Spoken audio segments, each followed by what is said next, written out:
നമ്മുടെ ലഡാക്ക് യാത്രയുടെ രണ്ടാമത്തെ ദിവസമാണ് ഇന്ന്. നമ്മൾ ഇന്നലെ വളരെ താമസിച്ചാണ് ഡൽഹിയിൽ നിന്നും യാത്ര തുടങ്ങിയത്. അപ്പോൾ അതുകൊണ്ട് നമുക്ക് കൂടുതൽ ദൂരം ഇന്നലെ കവർ ചെയ്യാനായിട്ട് പറ്റി. ഏകദേശം ഒരു 120 കിലോമീറ്റർ ഇന്നലെ നമ്മൾ കവർ ചെയ്ത് കർണാൽ എന്ന് പറഞ്ഞ സ്ഥലത്തെത്തി. ഹരിയാനയിലാണ് ഈ കർണാൽ എന്ന് പറഞ്ഞ സ്ഥലം. നമ്മളിപ്പോൾ ഇന്ന് രാവിലെ അവിടെ നിന്ന് നേരെ ശ്രീനഗറിന് യാത്ര ചെയ്തിരിക്കുകയാണ്. ഏകദേശം 700 കിലോമീറ്ററോളം നമുക്കിന്ന് കവർ ചെയ്യാനായിട്ടുണ്ട്. നല്ല സ്ട്രെയിറ്റ് ആയിട്ട് കിടക്കുന്ന റോഡുകളാണ്, 6 വരി പാതകളാണ്.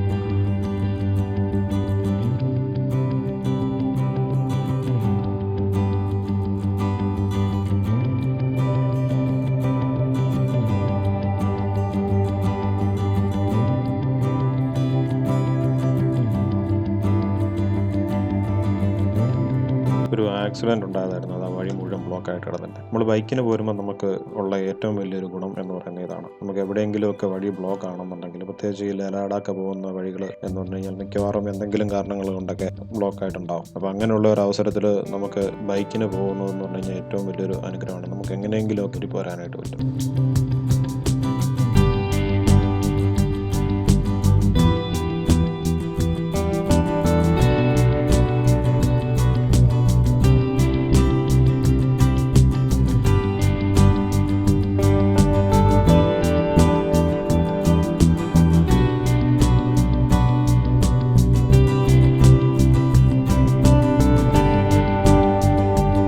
പഞ്ചാബ് ജെ ബോർഡർ എത്തി. ഇനി നമ്മൾ പതുക്കെ ജെ കയറുവാണ്.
ജമ്മു എത്തിയപ്പോൾ തന്നെ സംഗതി കളറായി കേട്ടോ. മൊത്തം മാറ്റമാണ്. നമ്മൾ ഇത്ര നേരം ഒരേ രീതിയിലുള്ള റോഡുകളിൽ കൂടെയാണ് സഞ്ചരിച്ചുകൊണ്ടിരുന്നത്. ഒരു വ്യത്യാസവും ഇല്ലാതെ നേരെ കിടക്കുന്ന ഒരേ രീതിയിലുള്ള റോഡ്. പക്ഷെ നമ്മൾ ഈ ജമ്മുവിലോട്ട് കയറിയപ്പോൾ തന്നെ ആ പ്രകൃതിക്ക് മൊത്തമായിട്ട് അങ്ങോട്ട് വ്യത്യാസം വന്നു. അപ്പോൾ കാണാൻ അടിപൊളി എന്ന് പറഞ്ഞു കഴിഞ്ഞാൽ അടിപൊളി സ്ഥലങ്ങളാണ്. അതുപോലെ തന്നെ ആ പരന്ന് നേരെ കിടന്നിരുന്ന റോഡുകളിൽ നിന്ന് മാറിയിട്ട് കുന്നും മലകളും ഒക്കെ ആയി. അതുപോലെ കാണാൻ ഒരു രക്ഷയില്ല, അമ്മാതിരി അടിപൊളിയാണ്.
ഡൽഹി ലഡാക്ക് ട്രിപ്പ് ഒരു സർക്യൂട്ട് ട്രിപ്പായിട്ട് ചെയ്യാനായിട്ടാണ് കൂടുതലും ആൾക്കാർ താല്പര്യപ്പെടുന്നത്. അതിൽ നമുക്ക് വേണമെന്നുണ്ടെങ്കിൽ ഡൽഹിയിൽ നിന്ന് മണാലി വഴി ലഡാക്കിലെത്തിയിട്ട് തിരിച്ച് ശ്രീനഗർ വഴി ഡൽഹിയിലോട്ട് വരാം. അല്ലാന്നുണ്ടെങ്കിൽ ഡൽഹിയിൽ നിന്നും ശ്രീനഗർ വഴി ലഡാക്കിലെത്തി തിരിച്ച് മണാലി വഴി നമുക്ക് ഡൽഹിയിലോട്ട് വരാം. ഈ രണ്ട് രീതിയിൽ വേണമെങ്കിലും നമുക്ക് ഈ ട്രിപ്പ് കംപ്ലീറ്റ് ചെയ്യാം. അതിൽ കൂടുതൽ ആൾക്കാരും പ്രിഫർ ചെയ്യുന്നത് ഡൽഹിയിൽ നിന്നും ശ്രീനഗർ വഴി ലഡാക്കിലെത്തി തിരിച്ച് മണാലി വഴി ഡൽഹിയിൽ എത്താനായിട്ടാണ്. അതിനൊരു പ്രത്യേക കാരണമുണ്ട്. എന്താണെന്ന് വെച്ച് കഴിഞ്ഞാൽ നമ്മൾ ഡൽഹിയിൽ നിന്നും മണാലി വഴി ലഡാക്കിലോട്ട് യാത്ര ചെയ്യുമ്പോൾ പെട്ടെന്ന് ഹൈറ്റ് ഗെയിൻ ചെയ്യും. റോത്താങ് പാസ് എന്ന് പറയുന്നത് മണാലിയിൽ നിന്നും ഒരു 51 കിലോമീറ്റർ മാത്രം ദൂരത്തിൽ സ്ഥിതി ചെയ്യുന്ന സ്ഥലമാണ്. ആ ഒരു സ്ഥലത്തിന്റെ ഹൈറ്റ് എന്ന് പറയുന്നത് 13,000 അടി ഉയരത്തിലാണ്. നമ്മൾ പെട്ടെന്ന് ഈ ഒരു ഹൈറ്റിലോട്ട് ചെല്ലുമ്പോൾ നമ്മുടെ ബോഡി ചിലപ്പം ആ ഒരു ഹൈറ്റിലെ അറ്റ്മോസ്ഫിയറുമായിട്ട് പൊരുത്തപ്പെടണമെന്നില്ല. അങ്ങനെ വരുമ്പോൾ നമുക്ക് പല അസുഖങ്ങളും ഉണ്ടാകാനായിട്ടുള്ള നമുക്ക് തലവേദന, ചെവി വേദന, ഛർദ്ദിക്കാനായിട്ട് വരിക, ചിലപ്പം മൂക്കിൽ നിന്നോ ചെവിയിൽ നിന്നോ ഒക്കെ ചെറുതായിട്ട് ചോര വരിക, ഇങ്ങനെയുള്ള പല രീതിയിലുള്ള സിംറ്റംസ് ആ ഒരു സമയത്ത് നമുക്ക് അനുഭവപ്പെടാം. അതേ സമയത്ത് നമ്മൾ ശ്രീനഗർ വഴി ലഡാക്കിലോട്ട് യാത്ര ചെയ്യുമ്പോൾ ഹൈറ്റ് ഗെയിൻ ചെയ്യുന്ന പ്രോസസ് വളരെ സ്ലോ ആയിട്ടാണ് നടക്കുന്നത്. നമ്മൾ കയറ്റം കയറുന്നത് ഗ്രാജുവൽ ആയിട്ടാണ്. കുത്തനെയുള്ള ഒരു കയറ്റം കയറിയല്ല നമ്മൾ ശ്രീനഗർ വഴി ലഡാക്കിലേക്ക് പോകുന്നത്. ആ ഹൈറ്റ് ഗെയിൻ ചെയ്യുന്ന പ്രോസസ് എന്ന് പറയുന്നത് അവിടെ ഗ്രാജുവൽ ആയിട്ടാണ് നടക്കുന്നത്. നമ്മളറിയാതെ തന്നെ നമ്മൾ ആ ഒരു അറ്റ്മോസ്ഫിയറുമായിട്ട് പൊരുത്തപ്പെട്ടാണ് ശ്രീനഗർ വഴി പോകുന്നത്.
Doctor Shyamaprasad Mukherjee tunnel. 2017 ഈ ടണലിൻ്റെ നിർമ്മാണം പൂർത്തിയായത്. 9.28 കിലോമീറ്ററാണ് ഈ ടണലിൻ്റെ നീളം. ഈ ടണൽ ശ്രീനഗറിലോട്ടുള്ള ദൂരം ഒരു 30 കിലോമീറ്റർ കുറച്ചിട്ടുണ്ട്.